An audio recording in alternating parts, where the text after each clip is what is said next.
So our next and very exciting speaker is Melissa Elders. Melissa is a recognised expert on the intersection of food, dining and family. She is the founder of Nibble+squeak, a rapidly growing community of food-obsessed parents and the ultimate resource for kid-friendly dining. Launched in New York in 2016, Nibble+squeak has quickly expanded into a global network with 15 plus chapters across the US and internationally. Founded out of a desire to both normalise and simplify dining out with children, the organisation's mission is to provide young parents with dynamic opportunities to frequent hot new restaurants and socialise with their pipsqueaks in tow. Previously based in London, Melissa led sales and brand promotion in Europe, Asia and North America for Faber and Faber and a group of independent publishers. Melissa worked closely with a diverse range of clients, including large distributors, festival organisers, and independent retailers to develop marketing strategies and drive sales growth. She also had the opportunity to travel extensively around the globe and applies many of these valuable experiences to her work at Nibble+squeak. Melissa now lives in Brooklyn with her husband and daughter. She also volunteers with figure skating in Harlem and the Museum of Food and Drink. She's here today to talk to us about haute cuisine and high chairs, fine dining for families. Please give a very warm welcome to Miss Melissa Elders.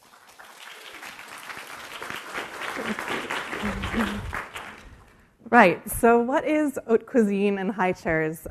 It is not always fine dining. I'm here to tell you a little bit about Nibble+squeak and why I thought that the world needed a dining community for parents. And Olivia so nicely gave you some background on me, and I feel it is important to say, I know there's been some American bashing in the room today, not pointing fingers. But I'm proudly, and I think it's central to the story of my company too, I'm proudly a dual citizen of the US and the UK, and a passionate global citizen, a traveler, and a dedicated student of the world. So I did live in London for 10 years. 1 year of that, I sort of split my time between London and Amsterdam, where riding a bike really is the best way to commute to anything. And what international sales meant was that, where's my little clicker? Here it is. International sales meant was that I got to travel around the world a lot. So in practice, that meant that sometimes I was wearing a suit in a boardroom doing a PowerPoint presentation to distributors in Hamburg. And sometimes I was wearing jeans with my winter coat still on, perched on a stool in a Parisian bookshop, trying to make sure that customer transactions could happen in between my sales pitch. But truthfully, I was selling English language books to booksellers that were passionate about books. So what I was doing was not a hard sell. It was storytelling, sharing my passion for something.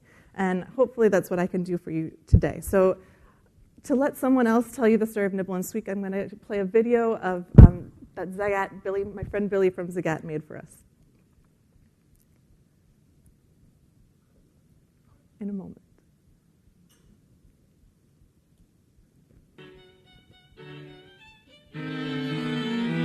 This is Billy with Zagat, and today we're checking out New York's hottest new dining club, Nibble+squeak. What are you going to have today? Thinking about the fish. Nibble+squeak is a members-only dining club that caters to parents with toddlers. The company works with a selection of fine dining restaurants to provide a set time a group of parents can enjoy a meal with their children, typically in a private dining room or when the restaurant is closed to the public. It was the fear of having a bad restaurant experience. It really is about the other patrons and the stress of making sure that you're not disturbing other people in the restaurant. The experience is designed to help toddlers and parents feel at ease in a restaurant as well as introduce children to different foods.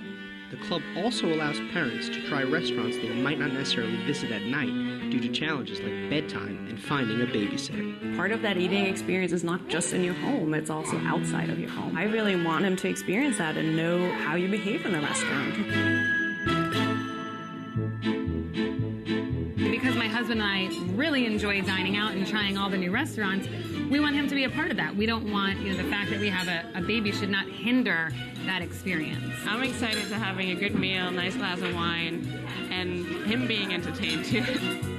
The dining club is also focused on families finding an easy place to eat while traveling, and also plans to host meals in additional cities later this year. It looks like it's time to go.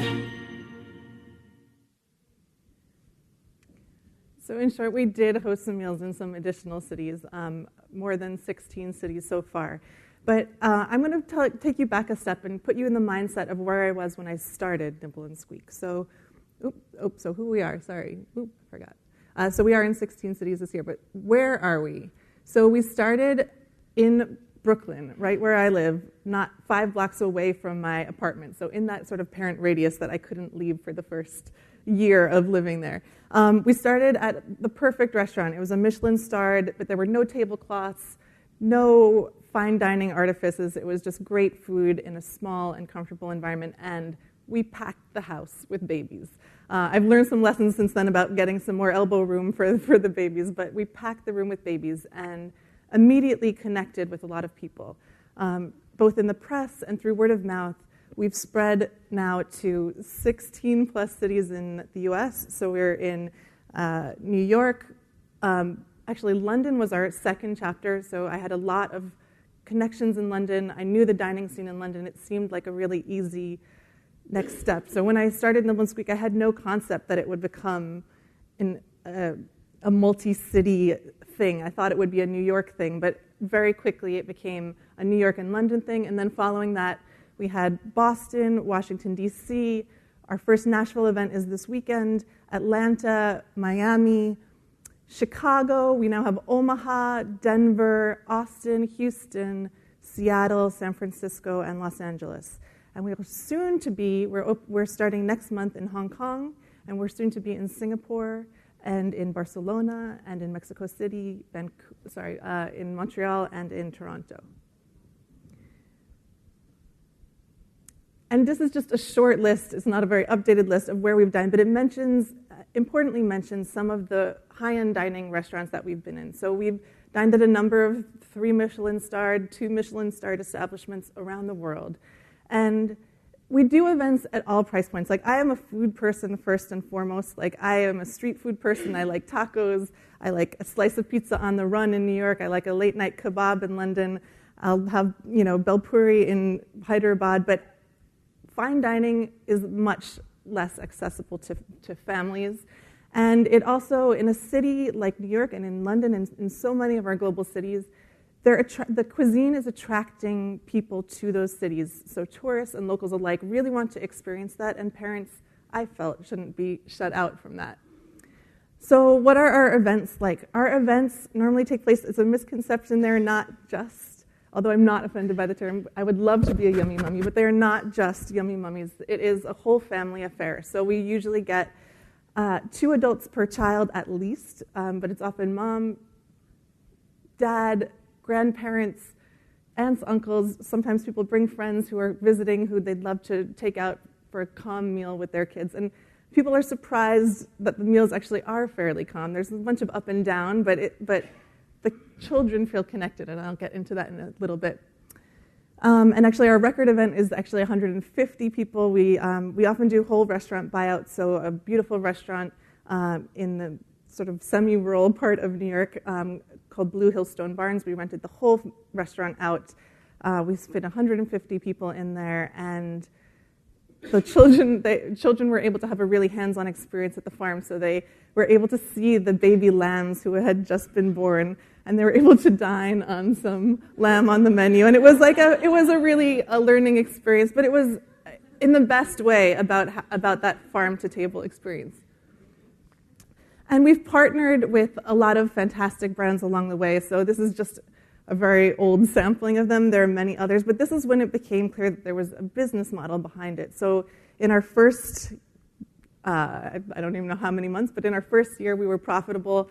We had tens of thousands of dollars coming in from brands that really wanted to connect with parents, and especially with this niche of parents who are, I think, very much the Martinhal niche as well. There are parents who appreciate the finer things in life, who are driven by these experiences, by food and travel, but are also accessible in an event environment.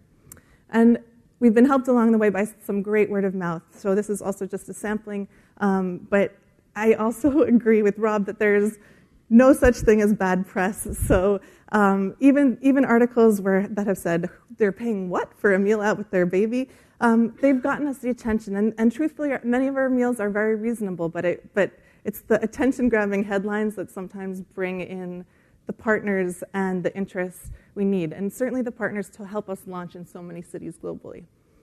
So what was my mindset? So when you enter a restaurant, you have a sort of social contract that you are going to, well, behave. You have a social contract with the other people dining there, with the other members of the staff of the restaurant, that you're going not to disturb them. But clearly children haven't received that menu. So even on the best of days, depending on their age, they either can't obey it, they can't physically obey it, they can't understand the idea, or they want to test how it's enforced. And this is my daughter being adorable and beautiful and behaving herself on the lap of my husband, but that doesn't always happen. We don't want to be that parent. And so I have a little clip to show you what that means. I'm going to talk a lot about airplanes today. My second favorite place.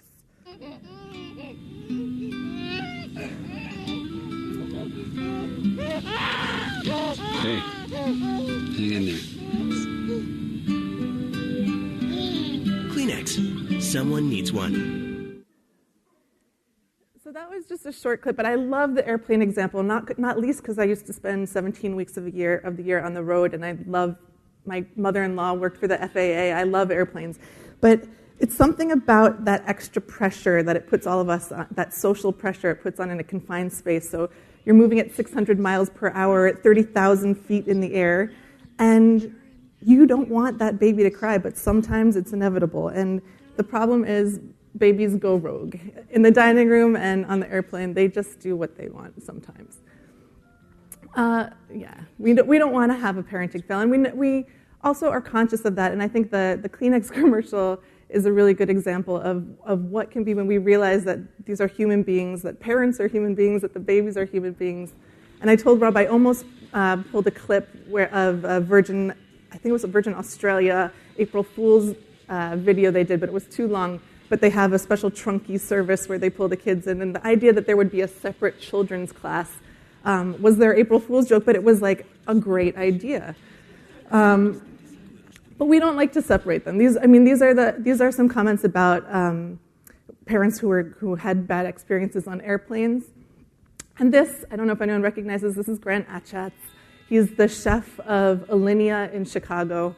And he came under fire a couple years back because he tweeted, after having some bad experience with some families that brought small children into the restaurant, he actually asked one of them to leave and went under fire for this. But it's a fine dining restaurant. And that's a very small end of the spectrum. Like, it's a 3 Michelin-starred restaurant. Meals cost more than $300, and many guests are celebrating special occasions. But to some extent, every meal out is a special occasion. And that is why I started Nibble+squeak. So you don't have to physically raise your hands. You can just have a kind of mental emoji moment. But who here thinks that out of context on the street, you could recognize a parent? Maybe you can. That's why we have terms like mom jeans and dad bod, that there might be something physically actually different about parents on the street, and maybe there is. But the secret is that for all parents, no matter what age your child is or whether or not you have children, you remember a time before. Yes, your brain, they've shown studies, your brain actually changes, like the synapses change when you have a child, and the physiology of your brain and functioning changes, but you're still the same person. You still have desires and your own wishes. And there's this weird pressure that is coming up a lot these days about, especially for mothers, can we have it all? And I think if Beyonce can do it, then we probably can. But it's changing, and I think, personally, I know age-wise, I'm at the very, very edge of millennial. But I share some of millennial values, things like, not the things like I want to take selfies all the time, but I'm passionate about the environment. And I was unsure about whether I wanted to have children. I was unsure about giving up my own lifestyle. And I also wanted to feel like if this was the project I was embarking on, if parenthood was something I was going to embark on, I wanted to be successful at it. And there were all these ways to measure that. And some of you may know about attachment parenting. Some of you may know about some of the controversies around attachment parenting. I'm going to use it in a slightly different way today, but it's often used to refer to things about baby wearing or co-sleeping, extended nursing, and apologies for this one, but this is a Time magazine cover.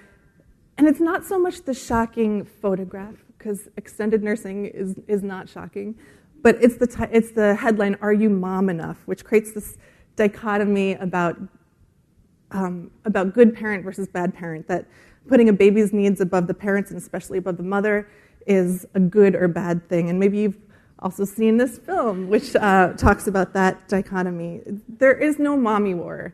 That's a construction, and in my personal experience, it's not a real thing. But they are underlying, and they made for a really relevant movie premise. But they do speak to some bigger issues about gender and about parental leave. I'm just going to quickly touch on, because these are some old graphics, but the US is one of the few countries where there is zero parental leave. And around the world, things are changing, and things are changing in the US as well on a state basis, on a state level. Change is happening. But it means that some of the pressures are really unevenly distributed. It means that parents are using this time to have their baby with them for experiences. And that was me. So I don't know if your country has something similar, but in the UK they have these great baby on board buttons to recognize that pregnant women and that babies are part of society. And taking the babies with you is at the core of Nibble+squeak. So I get this wrong a lot in my own life, but you're all familiar with this. You put your own mask on before you take care of the child. In everyday life, I do things in the exact opposite order, but it's really an important thing. And one of my inspirations was a cinema in the UK that was putting on parent films and parent baby films, so that they had the lights were on slightly, the volume was down slightly, and people wouldn't fuss if you had to get up and stand up and rock your baby. And it was like me time for the first time in a long time. This was really central to what Nibble+squeak is about. It's a parent-centric idea to treat yourself, but it's also about empowering everyone. So how do we do that? So you might recognize in the center, we've got our friend Rafi, who we'll meet later. And that's from an event that we did together with Martinhal at 11 Madison Park. But these are some of the ways that we signal to children that they're welcome. And they're some of the same signals that you'll see all around the resort here today. So that small attention to detail that you see, that there are step stools in the bathrooms, that there are the right size sinks in M bar, that there are freaking baby hangers in your hotel room. That's awesome. That's the kind of stuff we love to do. And where we have the occasion, we create play stations for families and children to have that break, just like you see downstairs in the restaurant, that when the kids are done, or in between courses at some of our multi-course meals, they can stretch and have some fun, and the parents can relax and enjoy their glass of wine or glasses of wine with the tasting menu. And we try to do that from the very first moment. So not just, and it's the same feeling that you get here, that there's this moment of hospitality, that you get this warm welcome, and that children and adults alike know that they are part of the experience from the very start. And I had that twice by accident.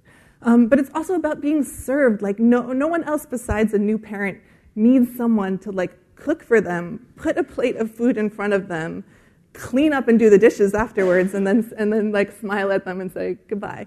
And it's an indulgence for sure. Some of these, this is, I believe, a per se. So these are indulgences, but some of them are really about access and normalcy. So spot to park your stroller.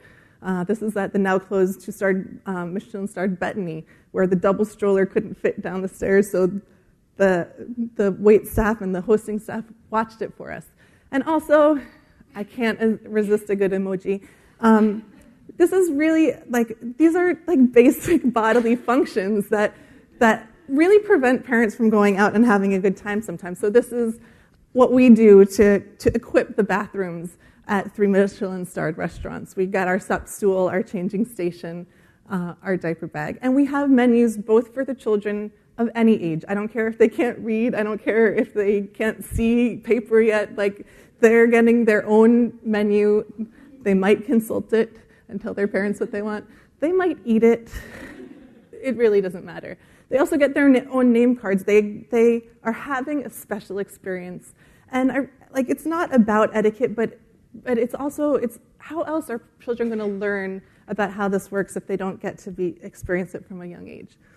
And when I say everything, so when there's champagne for the parents, there's a special beverage for the kids as well. And I love that there are mocktails on the menus here. But it's also it really comes down to a person-to-person thing, so that when there's a moment of hospitality where there's eye contact made with the child and where everyone can be part of the experience. And I'm sorry, I'll flip through these quickly too, because I don't know how much time I have left. Okay, but yeah, so it's also about giving women space to be themselves so that they don't have to be sat in a bathroom in between. There's a private environment where people can feel comfortable to nurse or feed or rock or whatever they need to do to take care of their baby. And also it's about that childlike wonderment. So that's my daughter going gaga over a plate of butter because that's her favorite thing in the world. But it's also just the beauty and the art and experiencing things that are outside the home. This side dish, I think, had monkfish liver in it, which is not an ingredient I usually have in my pantry. And just being able to do that unplugged, even if it means that sometimes there's someone plugged in, having that unplugged and social option so that children can socialize during the event. Yeah, left one is my daughter, right one, I have no idea. She just met this nice gentleman during the event. And just very quickly, I've mentioned a couple of the ways we're in line. We worked on a project earlier this year. I was lucky enough to host an event, 3 events, in fact, at 11 Madison Park in New York, which is right now the #1 restaurant in the world. And Martinhal brought lovely childminder, and Daniela and I were able to greet our guests and share with them this aesthetic. And very quickly, I'm just telling you that the next steps are, we are really going global. So our new website is launching next week. It's called Squeak City, and it's not live yet, but it will be really soon, so you're the first to see it. And it is an interactive restaurant directory, so it is a global dining directory for access. You can see this is Chitra's recommendations for Portugal right up front. It is a map that's searchable, so these are London award-winning dining where you can bring your kids, and we'll tell you exactly how and why you can. And again, these are, I spoke to someone earlier yesterday about why hotels are great because, like this one, they are often well-equipped for children. And we'll give you a sense of what's in it for the kids, what's in it for the adults, what are the accessibilities in each of those restaurants. And that's going to be in more than 10 cities when we launch, and then hopefully many, many more to come. So just a very quick sneak preview of that, and I'll leave you with that message.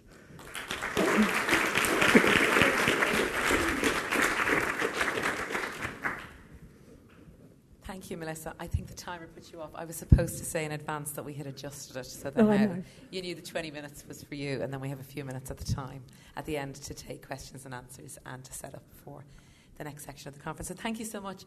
Nibble+squeak in Dublin. I'm just saying, I think it would work. I think it would work really well. I'm sure everybody's city would be like, yeah, that could work. I could see.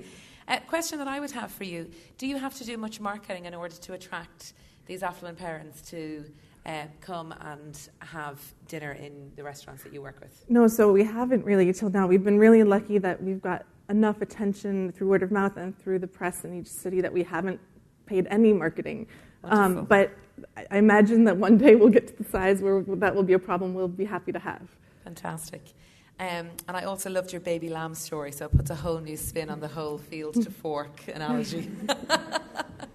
A lot of restaurants go out of their way to try and explain that their food travels the distance in meters, not in miles. We used to use that down in Lissard.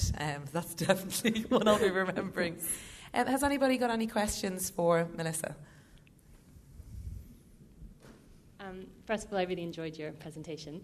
But I'm interested to know how you take part in this. Do you have to be a member? Can you just do a one-off visit? How does it work? Yeah, so there's no membership fee. We sometimes have called ourselves a dining club, but it's not a club. It's open to anyone, any parent. The only criteria is that you have to be accompanied by a child. So you can be an aunt or uncle or child. You just have to know a child who's attending. But yeah, we just sell tickets in advance so that we can guarantee to the restaurants how many people are coming. But no, anyone can join. Okay, great. Yeah. Thank you. Excellent. And here?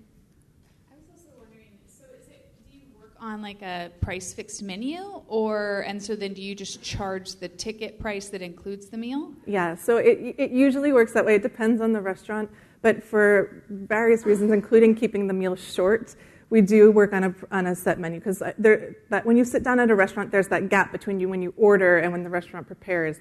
And so we like to at least have the first course served family style on a set menu. And obviously we actually ask in advance about dietary restrictions and the obvious, so we have alternatives. But it makes it easier and it makes the meal go really fast if people can all be on the same menu, at least for starter. I like to have people have some choice, like a main a choice of entree. And just following up with that, are you using something like Eventbrite, or so we do? It's funny. A number of people, a number of different companies have approached us, but we had started on Eventbrite. That's what we're using right now. We may change in the future. Well, hats off, because I agree. Like even with flying with young kids, that's something I always tell people. My kids started flying when they were very young, and now they're expert travelers. So I agree. Like dining in restaurants needs to be one of those opportunities. So hats off to that. Okay. Questions from anybody else? Andrea? Hi. So the new website that's going to have all the family-friendly restaurants, will the restaurants put themselves forward to you, and then you decide whether or not they meet criteria, or how would you judge if they really are child-friendly? Yeah. So up till now, it's been a very personally curated list of the restaurants that we dine at, and it still is a very curated list there, but certainly restaurant groups have been sending us information about welcoming families and about their facilities. So yeah, they can reach out and our editorial team will make the decision. Thank you. Great,